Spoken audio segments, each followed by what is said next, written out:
Hey everybody, in this video we're going to be showing you a great method of painting an Aeldari Warp Spider for Warhammer 40,000 by Games Workshop. Now this kit has been a long time coming because let's face it, the models that they replaced were available back in the mid-90s for second edition, so it's about time they got a new kit, and a great kit it is too, with lots of really interesting poses that you can build the miniatures in and lots of great options too. So in this video what we're going to do is show you a great method of painting a regular trooper from start to finish using methods and techniques that can be applied to all the different combinations for the squad. So we hope you enjoy it. Let's get started.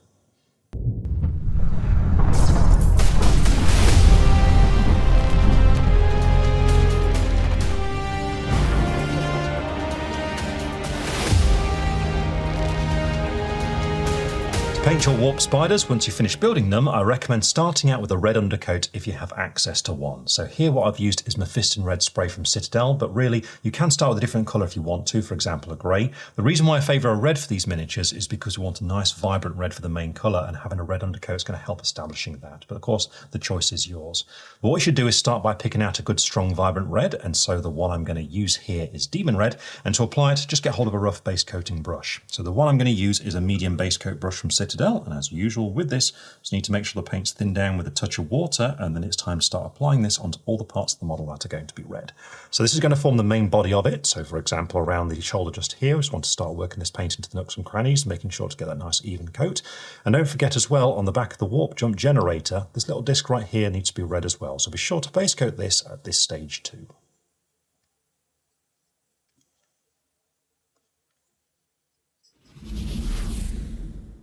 Once you've got all of that bright red on the armour, the next thing to do is to apply a red wash over the top, because it's important we use a red wash here so as not to lose any vibrancy of the colour. So what I'm going for is some Hellion red wash, but so as not to darken things down too much, I'm going to thin it down using some Lahmian medium. So by doing this, what we'll do is retain the properties of the wash, but also get a slightly weaker colour. So what we need to do is set that up on the palette, and to do so I'm using a medium shade brush from Citadel, and you can see I've got some Hellion red wash on the palette already just there. What I'm going to do is create a little blob of it, basically, of the medium, of around 50-50. So we want something like that, perhaps just a touch more, and then mix them together to get that diluted version of it. And with that mixed and ready, we can then start applying it over the top of this red armour.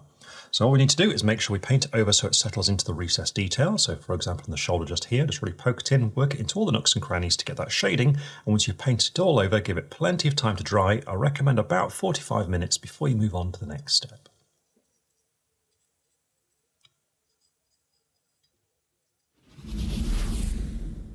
Once that mix is completely dry, you can see we've now got some depth and shading there on those red details without making them too dark. And so with that done, we can move on to base coating a new colour on the miniature, because now it's time to start working in that white there. And what we should do here is actually use an off-white for the main mid-tone, which allows us to use a pure white for the highlight.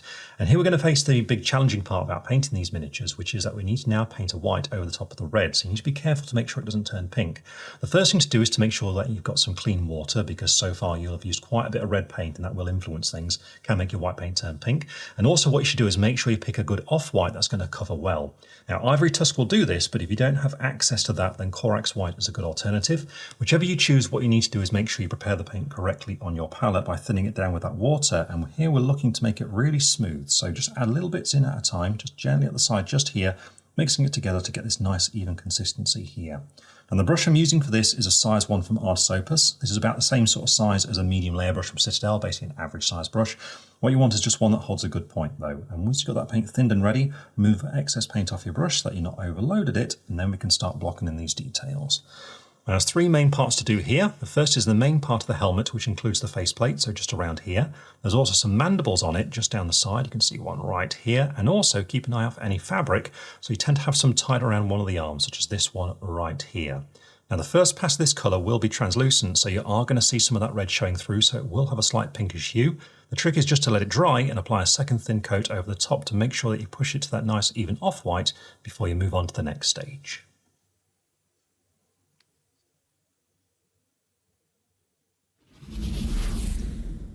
Here we have the result of building that colour up in smooth thin coats. You can see it's nice and consistent, and also it's not pinkish at all. So with that done, we can move on to shading here as well. In this case, what we want is some soft shading of a sort of like a greyish tone or a bluish sort of tone. What I'm going to use here is some smoke grey wash, but if you don't have access to this, then Apothecary White is a good alternative from Citadel. Whichever you choose, what we need to do is just apply a small amount using the appropriate brush. So what I've got here is a size 0 from Ard's Opus. This is a medium to small size brush that holds a good point, so ideal for the sort of surface we need to cover. And with it, just load up a small amount onto your brush and then thinly apply it directly over the top of this off-white. So for example, on the helmet just here, all we want to do is just smoothly apply it and let it run into the recesses to give us shading on this feature.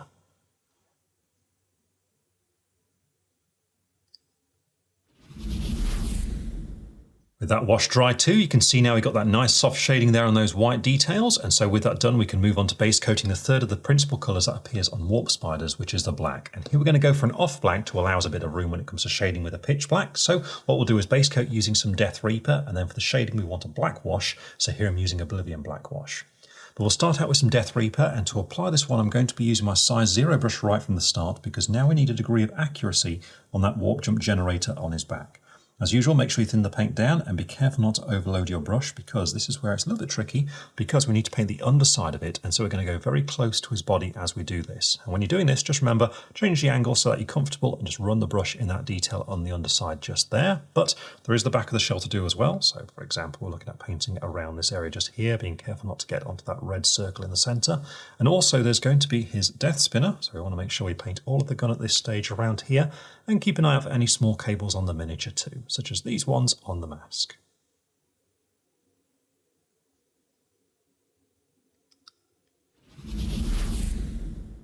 Once you've finished applying that base coat, it's then time to put a black wash over the top of the black details. So here I'm using some Oblivion black wash, applied again using the size 0 brush, just for some control, because we need to be careful of the red detail as we apply it.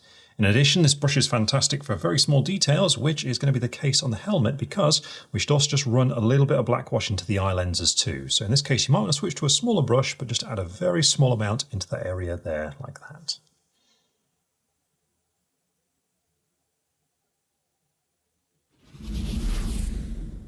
Once that wash is dry, all the black will be marked in too, so now it's time to move on to the next base coat, which again is going to be using its own wash, and this time what we're looking at is the gold, and we want it to be a really rich gold too. So we need a nice warm one to start the base coat. In this case, I'm going to be using some Dragon's Gold, and then for the wash what you want is a sort of chestnut brown. So here I'm going to use some Flesh Wash. But first of all, we need the base coat, so I'm using some Dragon's Gold, and to apply it, I'm mostly going to be using my size 0 brush, but for this detail, it's a good idea to have a smaller brush on hand for some of the more intricate areas. But as usual, get the paint thinned and ready on your brush, making sure it's not overloaded, and then we can start looking for all the features that we need to pick out. And there are a few nodes to pick out with this colour. So for example, on the backpack, we've got some of these ones on here, so we just want to make sure we mark in areas like this. There's also a few on the Death Spinner, but also keep an eye out for any trinkets and things. And there is one on this guy. It's a little bit hidden away, but it's just beneath the Death Spinner down here.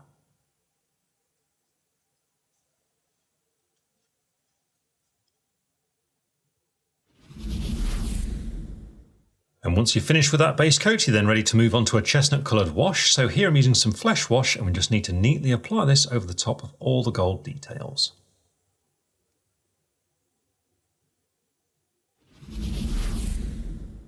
And with that wash dry on the gold as well, we've now finished doing all those base coats and washes, so it's time to clean things up before we move into highlighting the miniature. And we'll start out by going back to that original red, and here just return to the first colour that you used. In our case, that's going to be Demon Red, and what we're going to do is reapply it, but smoothly and thinly now on the raised up surfaces of the armour. So I'm going to use the size 0 brush for this, and what we want to do this time is thin the paint down so it's a little bit translucent on the palette, just by adding little bits of water and mixing it in and bringing it down to a little bit thinner than this, I think, so just a touch more. There we go, so it's nice and smooth and it's flowing really well, and then with this mixed, what we're aiming to do is to reapply it onto the red, but now avoiding recess detail. So if we take a look at this arm just around here, you can see it has quite a few recesses from all the nodes and things. We're aiming for flat areas such as just here, where we just want a single thin coat there like that, but you can see I'm being careful not to drop into the recess around that node. Instead, I'm just going to skip past the darkest part and just pick out the raised bit in the middle there like that. And so it's basically this on all the red parts, and because we used that medium earlier on with the wash, this is going to be nice and straightforward. It's just a matter of just working your way around, being as neat as possible, concentrating on those raised up areas.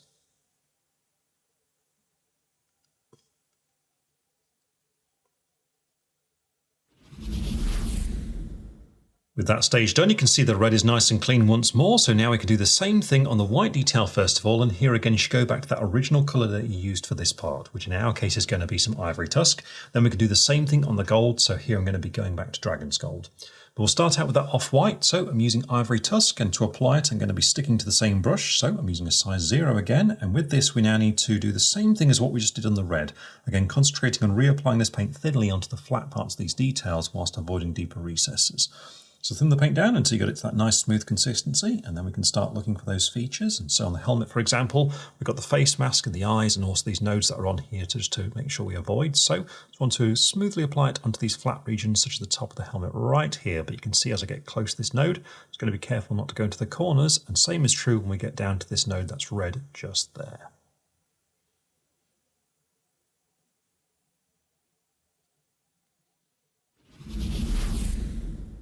And then when you're happy with that, it's time to return to the gold, do some layering here as well. So once again, go back to your original colour. In this case, it's going to be Dragon's Gold for us, and using the size 0 brush, I'm again just going to concentrate on reapplying this onto the flatter areas whilst avoiding recesses.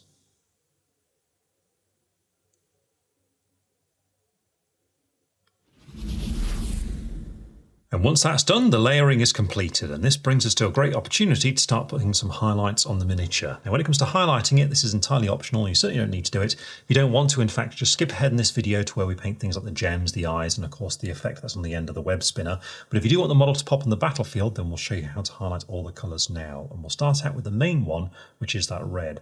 Now here what you'll need is a sort of bright orangey red for the first highlight, and so I'm going to use some Centurion red for it. And to apply it, go for your finest brush. So here I'm using my size 00 brush, and with this we want to emphasise all the edges and angles that appear on the red parts of the miniature to really help them pop out, you see. So what you need to do is thin the paint down so it flows really easily from your brush. So a little bit runny, down to about this sort of point just here to ensure it flows smoothly onto the miniature. Then remove excess paint off your brush because we don't need loads. In fact, it's a good idea to load it up and twist the brush like this to bring the bristles to a nice point to I'll give you that accuracy as you start working your way around the model. Because we're now looking for all these edges. So for example, if we go for the leg around here, you can see on the knee we've got that sharp edge going around it. So with the brush, very close to the tip of it, I'm actually using the side of the brush. I'm just going to skim along like this so we get a bright line of this orangey red just catching there to give us a highlight on that edge there like that. Now what you should do is work your way around the miniature, just changing the angle of the model as you need to make sure that you're comfortable and so you can reach those edges. But when you can't quite reach the side of the brush, then it's time to use the tip instead. And in this case, again, just brace the model to be as steady as possible. Going with the tip of the brush and with a downward motion, just follow that edge along here, for example. So just very neatly like this.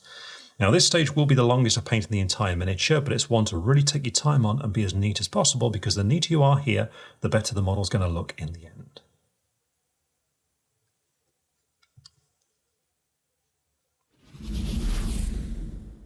With that stage done, you can see now all the details on that red armour are popping out really nicely. So what we can do is move on to adding a fine highlight on it, just to take it that little bit further before moving on to highlight the remaining colours on the miniature. And so what we'll need first of all is a really bright orange. I'm going to use some orange flare for this, for that fine highlight on the red. But then what we can do is move on to the white, and now it's time to use a pure white. So I'm going to use some white star here. With that done, we can then add a highlight onto the black details using a dark grey, and I'm going to use some Dungeonstone grey for this. And then finally for the gold, what we'll need is a white gold. So here I'm going to use some glistening gold. But first of all, we need to add that fine highlight onto the red. So I'm going to use some orange flare for this, and to apply it, I'm sticking to the same brush because we're more or less going to be doing the same technique as what we just did in that previous stage. Only this time we're just going to be a little bit more selective about it, just to really focus on the parts that will catch the light. So what we're going to do is get this thinned down as usual and under control on your brush, and then we can start looking for these features. And there's going to be things on really prominent areas. So for example, on the helmet, what we're going to be looking at is things such as around the mouthpiece just here. You can see we've got these little ridges and things. All I'm going to do is carefully go in and add a little flick of this colour onto the top of those towards where the light would catch it. So just straight down there like that. Then we've got this little triangle here just beneath the faceplate. So I'm just going to do a little bit there on the top of that. On the side of the helmet, you can see we've got these red nodes. So we're just going to add a very fine flick of this colour just at the very top of that highlight, just along there. So very gently there like that. And on the side of the helmet, we've got a highlight coming around here. So I'll push it a little bit further with a touch of that colour there like that. So you can see it's all very small amounts, just a little there, little bits of colour on the most prominent bits just to push it a little bit further. So just take your time, again, be as neat as you can and just look for these bits that really stand out.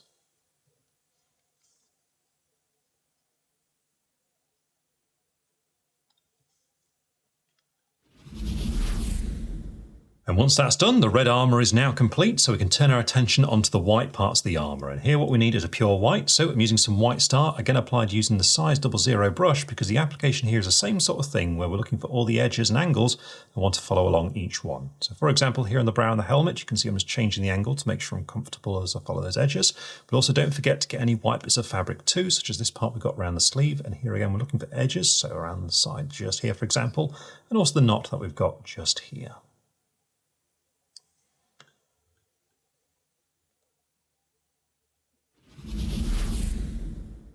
Here you can see how highlighting that off-white with a pure white gives it a really nice clean shell-like appearance, so perfect for Aeldari miniatures such as this. But with that done, we can move on to the black. Now here I'm using a dark grey, so what I've got is Dungeonstone grey, and this is once again an edge highlight. So just like with the red and with the white, we're looking for the sharper edges and angles, and want to skim along each one with the side of the brush where possible. But remember, when you can't quite reach it with the side of the brush, it's time to revert to using the tip instead. And when doing this, just brace your hands so you're really steady, as comfortable as possible. With the tip of the brush, follow that edge all the way around.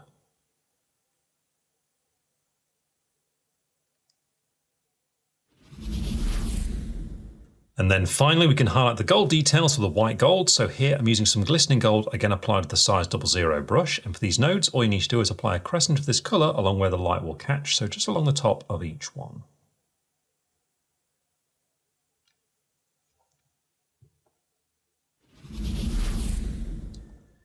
And once that's done, all those colours are highlighted, and so now we can move on to picking out some smaller details on the miniature. And we'll start out with the gem that appears on his chest, so this is the soul stone, and here we're going to go for that sort of jade green like you see on the box. Now if you're doing the X-Arc, also they'll have little tassels and things in the same sort of colour, so I recommend you paint them at the same time with the same colours. What you need to do is start out with a real deep jade green, so I'm going to be using Hydra Green for this, and to apply it I recommend sticking to a really small brush. I'm going to use my size 00 again, because this detail is quite small and it's a little bit tricky to get to, especially with certain poses, depending on how the gun is positioned on the miniature. As usual, make sure the paint's thinned and ready, and then all you need to do is pick this feature out, and we're looking at this gem right here on the chest, so you just need to carefully go in and just base coat it as neatly as you can.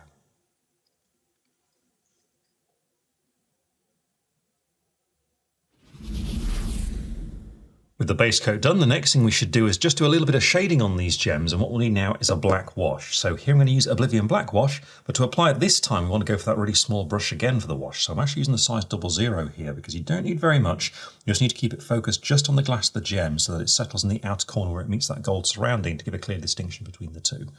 So with the paint ready, we can start applying it over the top, and it's just a matter of, again, just being really careful, taking your time and just carefully running this directly over the top of that green.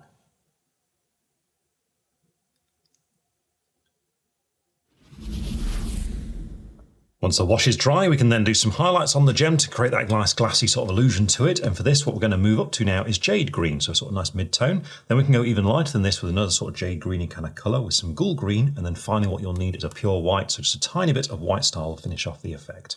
But we'll start out with jade green, and to apply it I'm definitely sticking to the small brush. So once more I'm using the size 00, and with this now we just need a small amount of it. And what we need to do is paint sort of like the lower left part of the gem really, if we're looking at the miniature standing upright.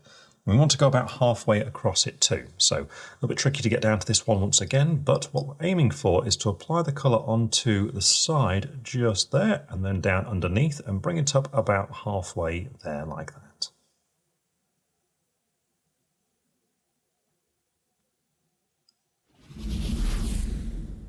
Next up, it's time to move on to some ghoul green, and with this colour we're looking to apply it in roughly the same sort of area, just a slightly finer line and a bit more focus towards that lower left corner.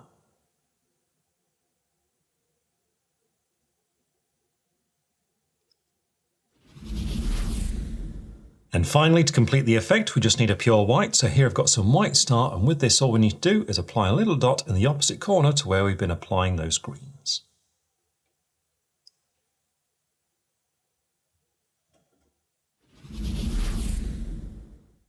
Once you finish painting that gem, the next thing to do is paint the eye lenses on the helmet, and at the same time we can also pick out those warp generator bits on the underside of the backpack. And to do this, what we want is some turquoise blues. I'm going to start out with some sentient turquoise for this, followed up by some cursed blue, then we'll go quite bright by using some ray gun glow.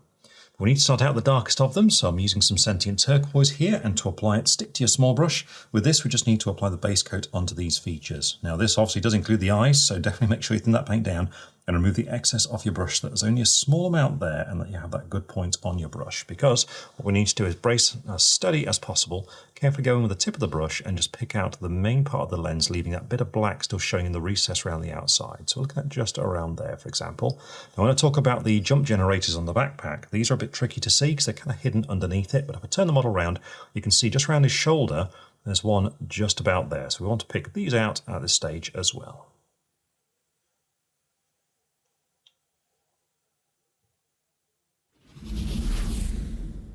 Once that's done, it's time to move up to a brighter turquoise. So here I've got some cursed blue, and with this we just need to apply it again onto the eye lens, just focusing it ever so slightly more towards the middle of each one. So just around there, for example. And then when it comes to these generators on the backpack, it's the exact same thing. Just apply a smaller circle of this colour towards the middle of each one.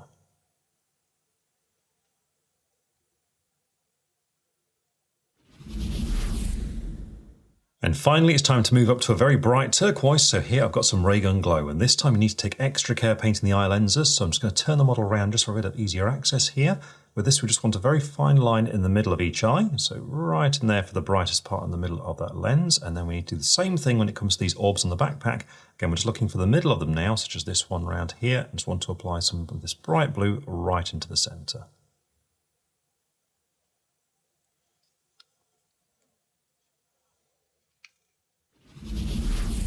And once you finish painting those little details, we can move on to the final part, which is going to be to paint the effect on the end of the Death Spinner, just around there. And the first thing to do here is going to be to base coat it with a nice bright red to get the effect going. So here I'm going to return to some Demon Red. Now to apply this one, I'm going for my size 0 brush, so my medium to small brush here. And all we've got to do is base coat this area, but be careful as you're doing it to leave the shading around the outer edges of it where it meets the black casing. So once the paint's thinned and ready, we can start looking to do that. And so it's a matter of just very carefully applying the colour into the middle of these parts. So here, for example, just being careful not to go quite into the deepest recess where you meet that black right there.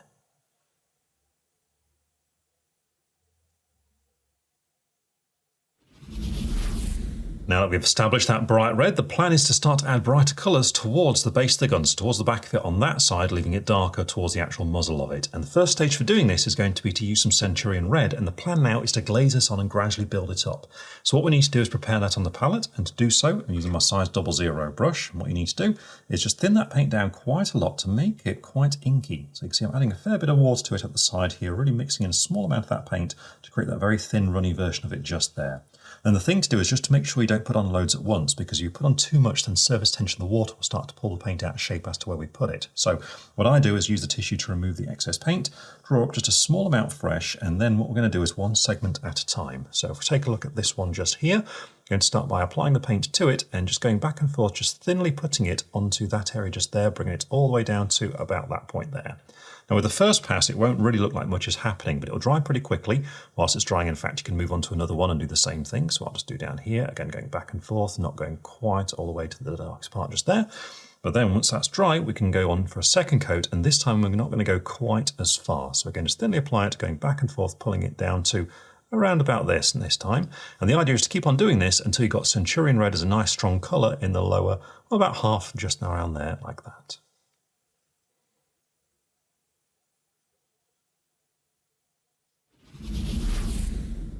Once you've finished building that up, we can then take it further by mixing a colour this time, using some Centurion Reds, that same red you just used, but now going to introduce very pale yellow into it. Now the one I'm using for this is some Craven Yellow, and what we need to do is set up on the palette, again using your small brush. So here I'm still using the size 00. We have that thin glaze of the paint that we used previously just here, but you can see I've also got some Craven Yellow. I'm going to grab some of this and start mixing it in, and we're looking to create a very pale tone, so something kind of like that is what we're going for. Now once you've got that mixed up, it's time to start glazing this on as well, using the exact same technique as what we've just done, only this time focusing it just a little bit further back towards the, well, main body of the gun. Remember, it's just a matter of making sure it is that nice thin consistency, removing the excess off your brush and only loading up a small amount at once, and then just starting to apply it towards the base. So just around here, again, do that back and forth motion just to really build up that colour. Apply it very thinly so that it dries quickly, and then start building it up with successive coats, getting further and further down towards the base of the gun.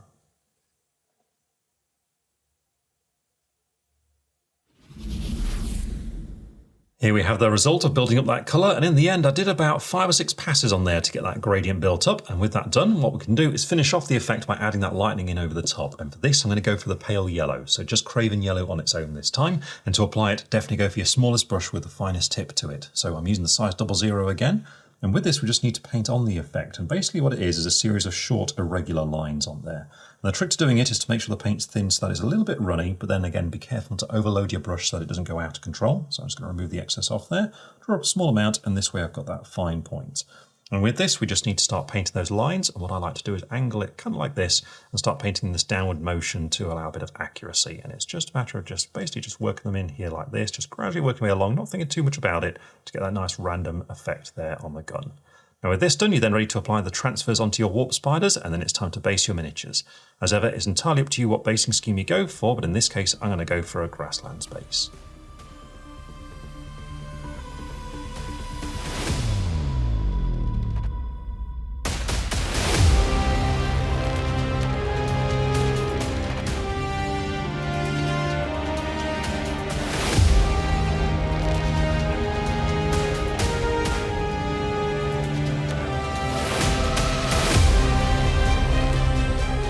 And with the base now fully painted, this warp spider is complete and ready to teleport into battle. So as you've seen, the general sequence of painting this miniature is to apply a base coat and then use a particular wash. And the reason why I did it this way was to make sure each of the colours would be nice and vibrant. So that works really well for Aeldari miniatures. The tricky things about painting it though are going to be the helmet colour with the white and the mandibles and things, and also the muzzle of the gun. And when it comes to the white, first of all, the key thing here is just to make sure you're using a good quality off-white paint to make sure you build up that smooth base coat without things looking pink. And then when it comes to painting the muzzle of the gun, here we used a bit of glazing. And if you've never tried glazing before, I definitely recommend you give it a go because it's not that difficult really. It's just a matter of making sure you thin the paint down correctly, but then also making sure you don't put on too much at once so that surface tension of water doesn't pull the paint around. But anyway, have fun painting your warp spiders, and we'll see you again very soon.